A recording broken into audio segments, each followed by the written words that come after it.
तो भैया आप लोगों ने अभी अपना एटीसी और एओ के एग्जाम दे लिए होंगे, जो double A I ATC double A I ने अपने ऑर्गेनाइज किए थे। और अभी आप लोगों को देख भी पा रहे होंगे कि यहाँ पर एक हेडिंग डाली हुई है, मेट्रो वैकेंसी रिलीज। देखिए, होने को तो ये वैकेंसीज काफी समय पहले आ चुकी थी, लेकिन आप प्रिपरेशन में इतने मशगूल थे कि आप इनको देखना भूल गए थे।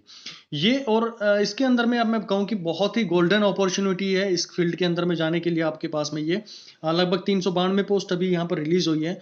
क्या उनकी जॉब प्रोफाइल होगी, क्या इनका सिलेबस रहेगा, वो सारी चीज मैं यहाँ पर बात करूंगा, क्योंकि I am already working with the metro organisation.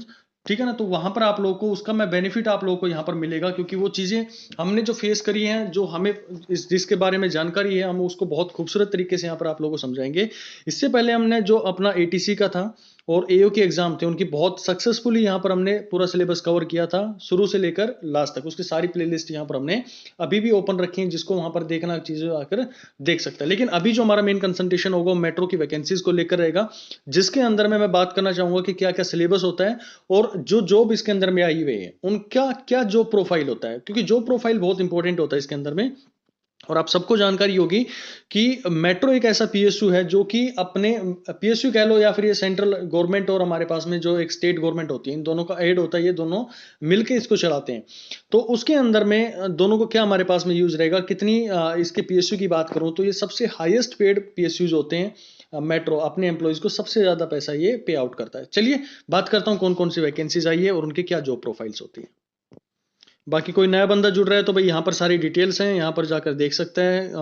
जो भी है आप लोगों के सामने है ये। ठीक है, चलिए मैं अब बात कर लेता हूँ वैकेंसीज को। देखिए यहाँ पर आप लोगों को दिख रहा होगा कि एक नोटिफिकेशन मैंने ओपन किया हुआ है। इस नोटिफिकेशन के अंदर में आपको ऊपर दिख रहा है Uttar Pradesh metro rail corporation. तो बेसिकली हम कहेंगे ये यूपी के अंदर में आई हुई वैकेंसीज हैं, जो कि 28 तारीख को रिलीज हुई थी, लेकिन आप लोग एटीसी और इनकी प्रिपरेशन में इतने मशगूल थे कि इस चीज को देख नहीं पाए। ठीक है, तो बीच में हमने इसलिए नहीं डाला कि आप डाइवर्ट ना हो जाओ इन चीजों को लेकर, लेकिन आज जब आप लोग के एग्जाम्स वगैरह ओवर हो चुके हैं तो यहाँ पर हमारा डालने का मोटिव बनता है कि अब आप लोग कैसे प्रिपरेशन करनी है इसकी। तो ये जो डेट थी वो 3 तारीख से शुरू है और लास्ट डेट ध्यान रखना भाई इसकी 2 तारीख है। 2 अप्रैल को इसकी लास्ट डेट है, 23:59 यानी 59 मिनट तक इसका रहेगा, यानी कि आप 12 बजे तक इसको फॉर्म को भर सकते हैं। ठीक है, अब देखो इसके अंदर में क्या क्या हमारे पास में रहने वाली है। जो वैकेंसीज आई है, 2 तरह की वैकेंसीज होती है। जब भी किसी मेट्रो के अंदर में वैकेंसीज आती हैं तो 2 लेवल पर हमारे पास में आती है। एक होता है एग्जीक्यूटिव लेवल होता है और एक हमारे पास में नॉन एग्जीक्यूटिव लेवल की कैटेगरीज आती है। एग्जीक्यूटिव लेवल का मतलब होता है कि यहाँ पर शुरुआत ही आपके असिस्टेंट मैनेजर से होती है, यानी कि असिस्टेंट मैनेजर वो होगा जो इसके अंदर में बहुत सारे फील्ड्स होते हैं। जैसे असिस्टेंट मैनेजर बोल दिया, यहाँ पर ऑपरेशन के अंदर में दिया गया, मैं ऑपरेशन की बात करूंगा क्या होता है ऑपरेशन को लेकर भी और क्या इनके पे स्केल्स होते हैं। तो जो पहला तो हमारे पास में एक ऑपरेशन होता है, दूसरा आप बात करो एसएनटी होती है, यानी कि जो हमारे पास में सिग्नलिंग एंड टेलीकम्युनिकेशंस होती है, और एएम हमारे पास में इलेक्ट्रिकल इंजीनियरिंग, इन सब चीजों फील्ड से आते हैं हमारे पास में। अब इसकी बात करूं मैं, जो पहली रिक्रूटमेंट है एग्जीक्यूटिव लेवल, यानी कि ऑफिसर्स लाइन की होती है। ऑफिसर जो होते हैं वो बेसिकली इसी कैटेगरी के अंदर में डाले जाते हैं, इसी के अंदर में आते हैं वो। तो यहां पर आप लोग देख पा रहे हो ऑपरेशन, असिस्टेंट मैनेजर ऑपरेशन क्या होता है। देखो, जब भी मैं कोई एक मेट्रो जो सिस्टम बनता है उसके अंदर में 2 चीजें होती हैं। एक तो वहां पर बनाए जाते हैं स्टेशन। ठीक है, आप देखते हैं थोड़ी दूरी के दूर जाके अगर दिल्ली मेट्रो की बात करें तो थोड़ी थोड़ी दूर के ऊपर में स्टेशन बने होते हैं। अब एक तो होता है ये स्टेशन वाला और दूसरा होता है यहाँ पर जो पटरियां बनी हुई हैं, जो रेल बिछी हुई है, इन पे ट्रेन चल रही है। तो ये दोनों ही हमारे पास में एक ऑपरेशन होता है, यानी कि मेन जो रेवेन्यू जहां से जनरेट हो रहा है उसको हम एक ऑपरेशन का नाम देते हैं। तो यहां पर मेरे पास में असिस्टेंट मैनेजर ऑपरेशन होता है। तो दोनों तरह का अलग होता है, एक होता है ट्रेन ऑपरेशन को देखने वाला और एक होता है स्टेशन ऑपरेशन को देखने वाला, यानी कि उसके हाथ में एक पूरी लाइन दे दी जाती है। अगर मैं दिल्ली मेट्रो की बात करूं आप लोगों के साथ में, तो मान लो अगर आप लोगों ने कभी दिल्ली और गुड़गांव के बीच में ट्रेवल किया है या किसी भी मेट्रो के अंदर में ट्रेवल किया है, तो पूरी लाइन जो होती है ये एक उस पर्सन के अंदर में आती है। अगर बड़ी लाइन है तो उसके 2 या 3 डिवीजन कर दिए जाते हैं, ये अलग असिस्टेंट मैनेजर संभाल रहा है, ये अलग और ये अलग। इस तरह से अलग अलग उनको असिस्टेंट मैनेजर्स को ये जॉब दे दी जाती है कि यहाँ पर जो एम्प्लॉइज है उनको अपने अंडर कैसे आपको काम करवाना है, स्टेशन पे कोई रिक्वायरमेंट है तो कैसे आप लोगों को फुलफिल करवानी है, मतलब अप टू डेट चीजें रखनी है आप लोगों को, बस ये नहीं कि पूरा मैनेज करना आप लोगों को। ठीक है, तो ये एयरपोर्ट ऑपरेशन होता है, सॉरी इसके अंदर में असिस्टेंट मैनेजर होता है जो ऑपरेशन के अंदर में होता है। एक देखता है स्टेशन को और एक होता है कि ट्रेनें बिल्कुल सुचारू रूप से बहुत अच्छे से चलती रहें, तो उसके लिए होता है वो एएम या बोले असिस्टेंट मैनेजर ट्रेन ऑपरेशन के नाम से हम उसको जानते हैं। ठीक है, अब इसकी बात करें तो ये तो आपको जॉब प्रोफाइल इसकी समझ में आ गई, यानी कि उनको देखना होता है पूरा काम, यानी कि आपके मेडिकल हुए या कुछ भी हो, साइनिंग अथॉरिटी आपकी वही होगी, कंट्रोलिंग अथॉरिटी आपकी वही होती है इसके अंदर में, जो आपको जिसको रिपोर्ट करना होता है असिस्टेंट मैनेजर आप लोग लोग के पास में आ जाता है। ठीक है, ये ऑपरेशन का मतलब समझ में आ गया होगा आप लोगों को। अब बात करूं उसका ग्रेड पे, 50,000 से 1,60,000 तक होता है। इसका मतलब क्या होता है, इसको समझने की थोड़ी कोशिश करो।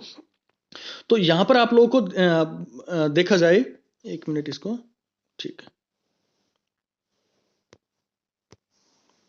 तो जैसे यहां पर आप देख पा रहे हैं कि इनका ग्रेड पे 50,000 से 1,60,000 तक होता है। यानी कि अगर आप ज्वाइन करते हैं तो ये बेसिक हमारा स्टार्टिंग होती है, एक होता है बेसिक पे, यानी कि इतना तो मिनिमम से मिनिमम आपको मिलता है।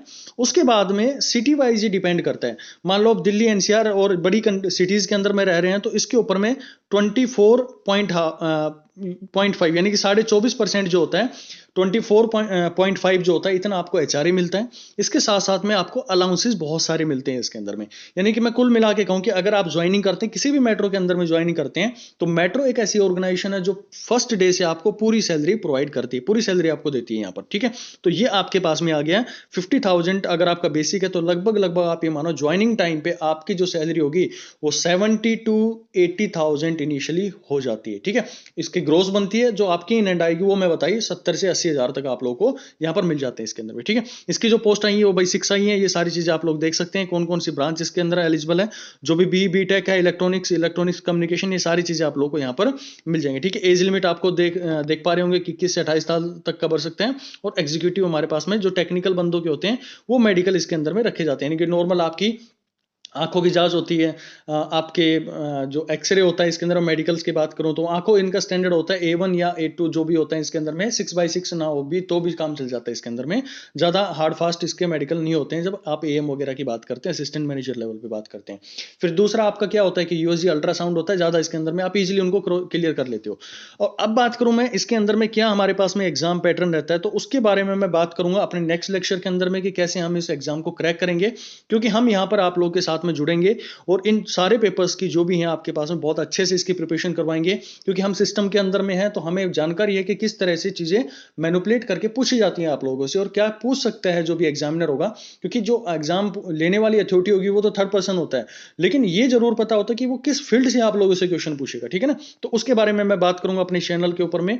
जैसे आप लोग जुड़े हुए हैं और कोई नया जुड़ रहा है तो भाई बिल्कुल यहाँ पर बेफिक्र होकर सारे कोर्स को हम यहाँ पर कंप्लीट करवाएंगे। अब बात करते हैं बहुत ही फेवरेट जो सबकी होती है, जिसको इजीली आप क्रैक भी कर पाते हैं, वो मेरे पास में होते हैं स्टेशन कंट्रोलर की vacancy. Station controller plus train operation होता है। ठीक है जी, अब देखो ये क्या होता है, मान लो मेरे पास में पूरी लाइन बनी हुई है, मेट्रो लाइन है और यहां पर एक स्टेशन बना हुआ है, ये दूसरा स्टेशन है और ये तीसरा स्टेशन है। तो इस स्टेशन पे जो बंदा बैठता है ना, जो जिसके टाइमिंग के अंदर में, क्योंकि 3 शिफ्ट चलती है मेट्रो के अंदर में, दिन रात हमेशा जो रेडी रहते हैं, या चाहे कोई त्योहार हो कोई हो, हमेशा यहां पर 3 शिफ्ट ही रहती हैं। 3 शिफ्ट कितनी देर की होती है, पहली शिफ्ट होती है 7 से आपकी 3 बजे तक की होती है, दूसरी शिफ्ट होती है 3 से 10 बजे तक की, और तीसरी शिफ्ट होती है वो होती है हमारे पास में 10 से सुबह के 7 बजे तक। यहां पर मेट्रो के अंदर में आप ये मान के चलो कि अगर कोई फीमेल कैंडिडेट है तो उसके लिए केवल 2 शिफ्ट होती हैं। ये उसकी विलिंग होती है 3 से 10 करने की, बाकी उनको 7 से 3 वाली शिफ्ट में ही ज्यादा प्रेफरेंस दी जाती है, इवनिंग वाली शिफ्ट उनको नहीं दी जाती है। अगर उनकी चाहत है कि भाई नहीं हमें इवनिंग में करनी है तो उनको ये मिलेगी, नाइट उनको कभी भी नहीं दी जाती। तो ये हमारे पास में स्टेशन हो गया। अब स्टेशन पे जो बंदे बैठे हैं ना, ये हमारे पास में स्टेशन कंट्रोलर होते हैं। तो उसकी ड्यूटी के अंदर में दौरान जो भी एक्टिविटी हो रही है वो सारा हैंडल करता है एक स्टेशन कंट्रोलर। अब बात करें ट्रेन ऑपरेटर क्या होता है, तो दूसरा ट्रेन ऑपरेटर होता है कि भाई जो आप देख रहे हो ना, एक ट्रेन के अंदर में आगे जो बंदा बैठा होता है जो उसको एक ऑपरेट कर रहा होता है, बेसिकली ऑपरेट। आपको ये भी जानकारी होगी कि सारा मेट्रो जो सिस्टम होता है ऑटोमेटिक सिस्टम होता है। वो बेसिकली जो ट्रैक्स होते हैं उनसे हमारे पास में क्या आता है, कुछ डेटा आता है, कुछ करंट आता है, और नीचे ट्रेन के नीचे कुछ कॉइल्स लगी होती हैं जो उस डेटा को उठाती हैं, जो उसको एक इन्फॉर्मेशन देती हैं कि भाई ट्रेन को कितनी दूरी पर जाकर रुकना है, कहां पर स्टेशन है, क्या कुछ है, सारी इंफॉर्मेशन उसी के अकॉर्डिंग मिलती है। उसको रेल के थ्रू मिलती है, यानी कि जो वहां पर ट्रैक बिछा होता है उसके थ्रू। ठीक है, तो ये जो इसको चला रहा है इसको हम ट्रेन ऑपरेटर बोलते हैं, और जो स्टेशन पर बैठा होता है इसको हम बोलते हैं हमारे पास में स्टेशन कंट्रोलर।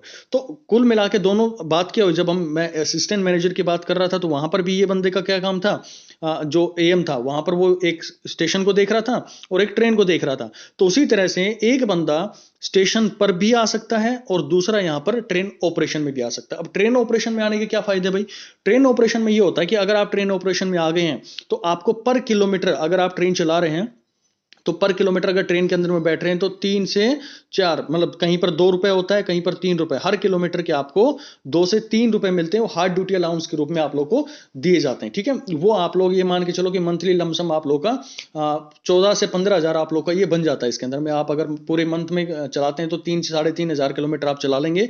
उसके बाद में ड्यूटीज के अलाउंसेज होते हैं कि भाई आप 10 बजे के बाद में ऑफ कर रहे हैं तो आपको 80 रुपए, 150 रुपए, 200 रुपए इस तरह से आप लोग को मिलते हैं। मतलब अलग अलग टाइमिंग है, 10 से 11 बजे के बीच में आपकी ड्यूटी रात के टाइम में ऑफ हो रही है, या 11 से 12 के बीच में आपकी ड्यूटी ऑफ हो रही है, तो अलग अलग पैसे आप लोग को वहां पर मिलते हैं। ठीक है, तो ये छोटी छोटी चीजें थी जो आपको इसके क्या अलाउंसेज होते हैं। तो लमसम इसके अंदर में मैं बात करूं, आप लोग इसके इन्होंने जो दे रखा है 33,000 का इन्होंने बेसिक रखा है और 67,000 मैक्सिमम इन्होंने रखा हुआ है। ये हमारी बेसिक होती है। इस बेसिक से हम सिर्फ ये डिसाइड करते हैं कि हर महीने और दूसरी चीज मैं बताऊं, इसके अंदर में आईडीए लगता है, यानी कि इंडस्ट्रियल डियरेंस अलाउंस लगता है इसके अंदर में, जो साल के अंदर में 3 या 4 बार आप लोग देखते हैं कि इंक्रीमेंट आप लोगों की सैलरी आईडीए जो होता है वो 4 बार आपका क्वार्टरली ये इंक्रीज होता है उसके अंदर में। ठीक है, तो 3 बार वो आप मान सकते हैं कि इसके अंदर में 3 या 4 बार हमारा जो आईडी होता है वो इंक्रीज होता है पूरी साल भर में।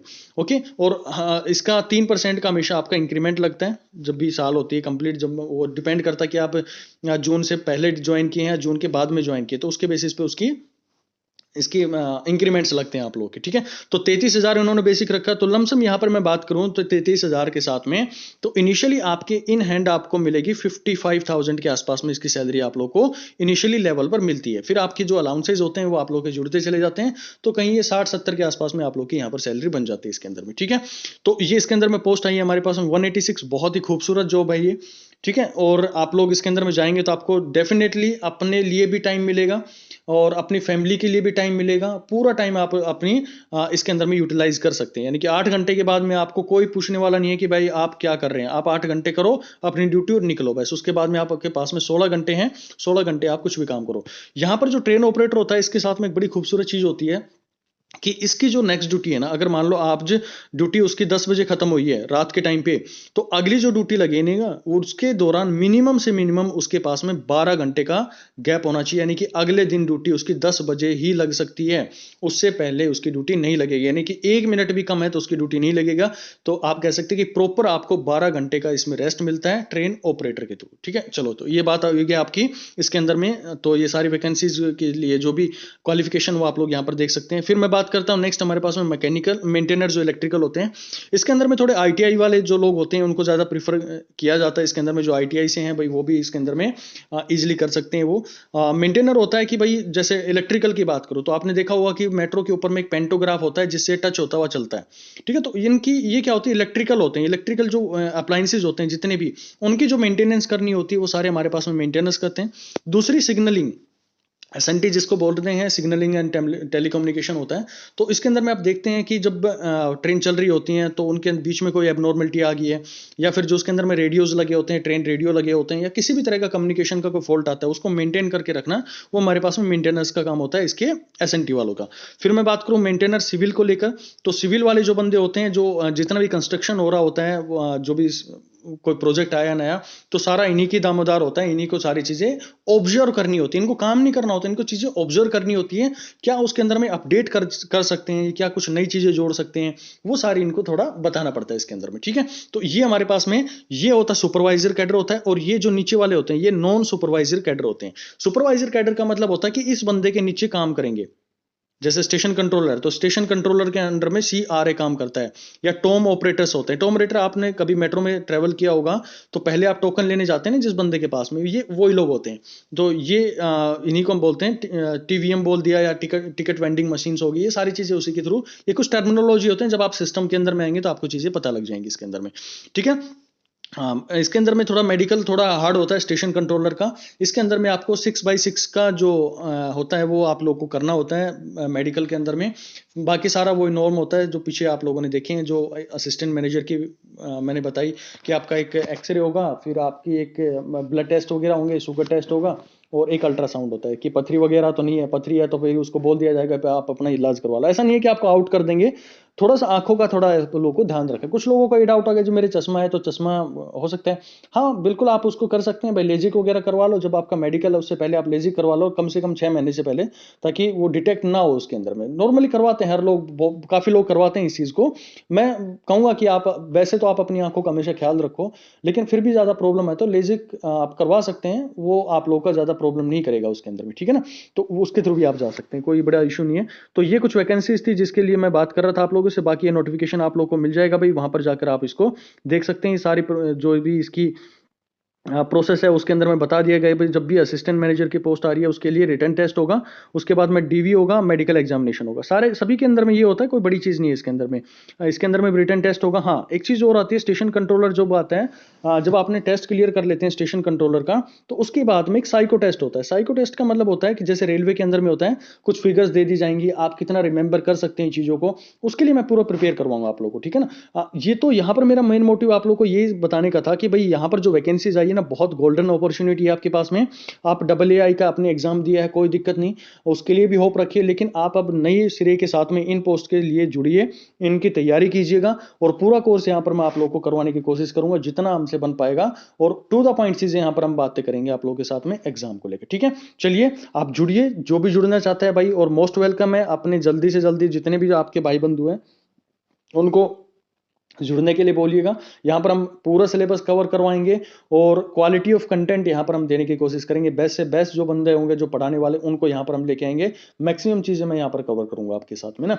चलिए, तो और बाकी ज्यादा से ज्यादा इस वीडियो को भाई आप अपने भाई बंधुओं को बताएंगे तो बड़ा अच्छा रहेगा हमारे लिए भी, और आप लोगों के लिए भी। जितने जल्दी जुड़ेंगे आप लोग, उतनी जल्दी हम इस कोर्स को शुरू कर देंगे, ठीक है। Thank you.